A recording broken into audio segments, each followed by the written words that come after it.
Revista Venevisión, líder en opinión, por tu canal independiente, Venevisión. Muy buenas tardes, Venezuela. Gracias por acompañarnos como siempre en Entrevista Venevisión. Ya estamos listos para iniciar nuestra conversación con el invitado del día de hoy. Él es diputado ante la Asamblea Nacional y también constituyente Lohengry Mateus. Gracias por estar con nosotros en Entrevista Venevisión. Buenas tardes a todo el pueblo venezolano y gracias a ti, Andrina, por la invitación. Es muy interesante que nos converse acerca de lo que declaraba hace tan solo minutos el diputado Francisco Torrealba a la salida de la sesión que fue convocada por Luis Parra dentro del hemiciclo. ¿Qué fue lo que sucedió ahí y qué es lo que se está esperando? Porque se hablaba de omisión legislativa para la elección de los nuevos miembros del CNE. Denos detalles de lo que sucedió hoy. Bueno, fíjate que el día de hoy, pues, una sesión ordinaria de la Asamblea Nacional y allí, como llevaba como punto único la agenda, la discusión sobre el tema del CNE, del Consejo Nacional Electoral. De allí, pues, se anunció la creación de una comisión de enlace que va a ir a conversaciones con el Poder Electoral, pero también dentro del tema, pues, el orador de orden, que fue el diputado de España, ellos prácticamente, la oposición venezolana que está dentro del Parlamento Nacional, aceptan de que realmente no se puede elegir por allí, si no se ponen de acuerdo, bueno, las grandes mayorías, dentro de los miembros de la Asamblea Nacional, con esta división que ellos tienen, que la oposición tiene en este momento dentro del Parlamento Nacional, bueno, iremos a una omisión legislativa, es decir, que no se va a poder elegir a través de la Asamblea Nacional lo que son los nuevos miembros del Consejo Nacional Electoral, sino que pasará al Tribunal Supremo de Justicia esta decisión y que, por supuesto, fíjate que el compañero Julio Chávez, quien tomó la palabra por parte del Bloque de la Patria, le anunciaba al país y también le informaba a todo el sector opositor de que, mucho más allá de que se vaya al Tribunal Supremo de Justicia, se escuchará de todos los sectores, tanto de oposición como de todo el pueblo venezolano, las opiniones y, por supuesto, las sugerencias para conformar este nuevo Consejo Nacional Electoral, tomando en cuenta la palabra del presidente Nicolás Maduro, quien ha dicho y quien siempre ha manifestado que él quiere aún ampliar más las garantías electorales que se han prestado hasta este momento por parte del Consejo Nacional Electoral. En ese caso, diputado, ¿cómo se realiza la selección de los nuevos miembros? Entendemos que si se hacía vía Asamblea Nacional, esta comisión no solamente contemplaba a los diputados representantes de ambos sectores, sino también a miembros de la sociedad civil. Cuando se declara la omisión legislativa, ¿quiénes son los que designan directamente a estos rectores? ¿Los propios magistrados del TCJ?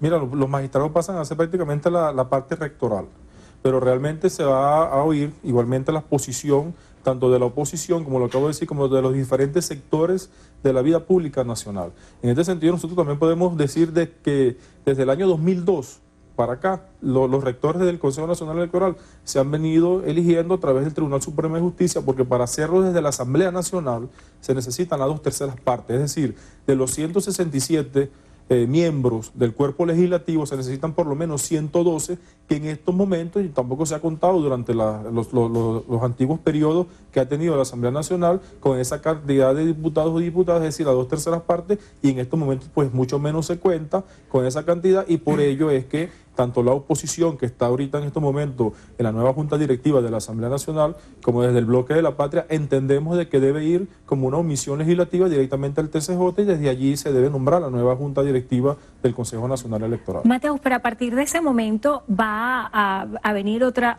polémica al entorno electoral y es la legitimidad de esos lectores en cuanto a transparencia y objetividad. ¿Cómo hacer para que todos los sectores del país se puedan sentir representados por este nuevo Consejo Nacional Electoral y tener ese factor de credibilidad que es tan importante en un evento electoral?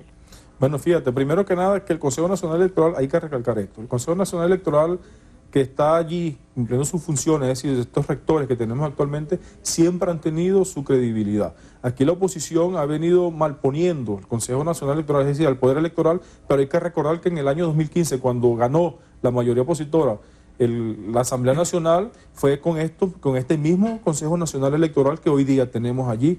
Es decir, que de una u otra forma, además de que ha venido siendo el ente rector en cada una de las elecciones y que ha tenido una credibilidad bastante alta, todos estos miembros del Consejo Nacional Electoral, en estos momentos, cuando se llegue a escoger una nueva junta directiva del Poder Electoral, igualmente, bueno, va a haber participación también de la mesa de diálogo, es decir, del sector opositor de manera activa, de manera participativa, y ellos también van a proponer personas que de una u otra forma estén vinculadas a la oposición venezolana, y también pues habrán personas que no estén vinculadas ni a un sector ni a otro sector, es decir, para que haya transparencia dentro del Consejo Nacional Electoral, que es lo que de una u otra forma se ha venido trabajando para que lleguemos a este punto. Se ha hablado mucho acerca de ampliar las garantías electorales. En este caso, ¿cuáles serían las medidas para ampliar? ¿Está prevista el proceso de observación o acompañamiento internacional de una forma más masiva, más abierta, más plural?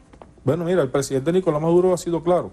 Y en una de las alocuciones recientes le informaba a la vicepresidenta ejecutiva, la compañera de Delcy Rodríguez, que hiciera la invitación totalmente abierta a la Unión Europea y a todos los países que quisieran acompañar el proceso, y que acreditara a todos estos miembros para que vinieran a observar el proceso electoral en Venezuela, que siempre también ha existido, pero bueno, el presidente ha dicho, pues él quiere que haya totalmente unas garantías mucho más amplias, y dentro de esas garantías comienza por la reestructuración del Consejo Nacional Electoral, una petición que viene haciendo la oposición desde la mesa de diálogo nacional, y que por supuesto que todos los observadores internacionales puedan venir desde los diferentes países del mundo, que vengan hasta Venezuela y observen el proceso, la transparencia que hay dentro de nuestros procesos electorales. Juan Guaidó está en una gira internacional y ha tenido encuentros como, por ejemplo, con Iván Duque, representantes del gobierno de Estados Unidos, y él dice que dentro de esos planes de reuniones se ha tratado el tema electoral. ¿Qué peso tiene esa parte de la oposición venezolana en cuanto a las opiniones que se emitan del proceso electoral que se va a llevar a cabo en Venezuela en las parlamentarias? Bueno, mira, mucho más allá de andar con una gira gastándose los dólares que se ha robado de las ayudas humanitarias que han enviado diferentes países a Venezuela, debería estar aquí discutiendo en el Parlamento Nacional como diputado que es ahora, que es expresidente de la Asamblea Nacional, para trabajar en el tema concreto del Consejo Nacional Electoral y lo que es su reestructuración. Es bastante vergonzoso ver cómo lo recibían en Colombia, que va a una cumbre de terrorismo, pero precisamente él sale fotografiado con unos terroristas que son calificados y que están allí en la frontera colombo-venezolana, como son los rastrojos, y precisamente eso ha generado un debate bastante amplio y bastante grande en suelo colombiano, pues. Un debate donde, bueno, han arremetido contra su presidente, que es Iván Duque, precisamente por hacer ese recibimiento a este señor que es el presidente de Narnia, es decir, no es presidente ni de la Asamblea Nacional y mucho menos va a ser presidente de la República. Volviendo al tema electoral, ¿cuándo se pudieran llevar a cabo las elecciones parlamentarias? ¿Qué está previsto? ¿Qué calendario tentativo hay? Bueno, mira, este año definitivamente hay elecciones de la Asamblea Nacional, se cumple prácticamente ese periodo 2016 2020, 2015-2020, pero también el día de hoy, bueno, dentro del debate que se estaba dando en la Asamblea Nacional, el mismo diputado que fungió como orador de orden de la bancada opositora hizo una propuesta y planteó allí de que ya ellos han presentado ante la presidencia, ante la oficina de la Asamblea Nacional, un documento formalmente para pedir adelantos de elecciones por lo menos en 4 meses. Eso lo hace la misma bancada opositora el día de hoy. Es decir que nosotros pudiéramos estar hablando de esta solicitud, si se llegase a aprobar dentro de la Asamblea Nacional y se le da la viabilidad y la factibilidad de que quizás en 4, 5 meses, 6 meses pudiéramos estar yendo a las elecciones parlamentarias que corresponden para este año 2020, solicitadas así por la misma bancada de la oposición, y que por supuesto, bueno, si ellos lo solicitan, nosotros las estudiaremos para ver si es probable o no. Mateus, ¿cuál es la realidad hoy de la Asamblea Nacional? Porque cuando vemos en la práctica existen 3 sesiones de Parlamento. Está la Asamblea Nacional Constituyente, está la Asamblea que está dirigida por Luis Parra y está el Parlamento que de alguna manera sesiona de manera itinerante con Juan Guaidó. ¿Cuál es la realidad de Venezuela en el contexto político hoy? Mira, dentro de las leyes venezolanas, la Constitución y el Reglamento Interior y Debate, la Asamblea Legítima sesiona dentro del Consejo Federal Legislativo, y es la Asamblea el cual el 5 de enero se eligió dentro de esa sede del Consejo Federal Legislativo, que ahora representa la bancada opositora encabezada por Luis Parra. Hay que recordarle al país que nosotros desde el bloque de la patria, lo que hemos sido es espectadores, hemos visto pues este deslinde dentro de la oposición venezolana, donde llegaron a caerse a golpes dentro del hemiciclo de la Asamblea Nacional, y que por supuesto hoy también tenemos que recalcar algo, que hoy no hubo violencia en las inmediaciones de la Asamblea Nacional ni dentro de las inmediaciones, precisamente porque esa oposición guaidocista no se acercó hasta la Asamblea Nacional. Ese es un problema entre ellos.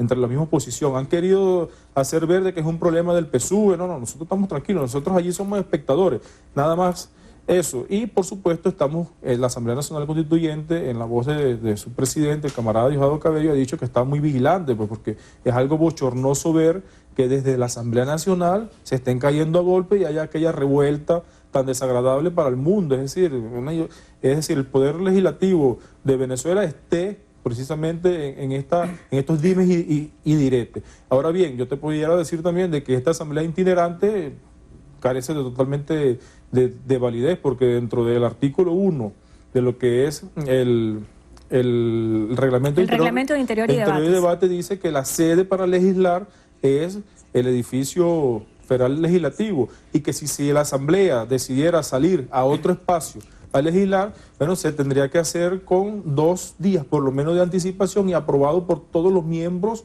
de ese cuerpo legislativo, y de allí podemos partir también para ver totalmente lo ilegítimo que fue el pasado 5 de enero cuando estos señores se fueron hacia la sede del Nacional sin una previa convocatoria, y además de eso, obviando de que el 5 de enero se debía instalar la Asamblea Nacional dentro del Consejo Federal Legislativo. Diputado, hay múltiples denuncias por parte de voceros de un sector de la oposición venezolana que dicen que parte de los colectivos hacen un foco de disrupción en las adyacencias del Parlamento. ¿Cómo evitar que esto ocurra?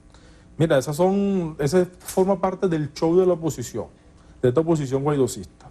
Ellos siempre andan buscando cualquier excusa para decir no pudimos entrar al Palacio Federal Legislativo porque nos atacaron, porque nos cayeron a tiros, porque no sé qué cosa, cualquier cosa se inventan. Hemos visto nosotros cómo, de una u otra forma, el pueblo venezolano, es decir, los sectores populares de nuestro pueblo, de nuestros factores, se acumulan o se acercan hasta las inmediaciones del Palacio Federal Legislativo, pero están allí en apoyo, por supuesto, a la revolución, están allí resguardando lo que es el Palacio Federal Legislativo, y en ningún momento arremeten contra ningún diputado, contra ninguna diputada. El diputado que quiera ir al Palacio Federal Legislativo pasa, por supuesto, porque esa es su casa. Ahí a nadie se le impide la entrada de ningún diputado o diputada al Palacio Federal Legislativo. Muchísimas gracias por estar con nosotros hoy en Entrevista a Venevisión. Lohengrin Mateus, diputado ante la Asamblea Nacional y Constituyente. Gracias por estar con nosotros hoy. Gracias a ti. Y gracias a ustedes también. Que tengan todos muy buenas tardes. Milagros.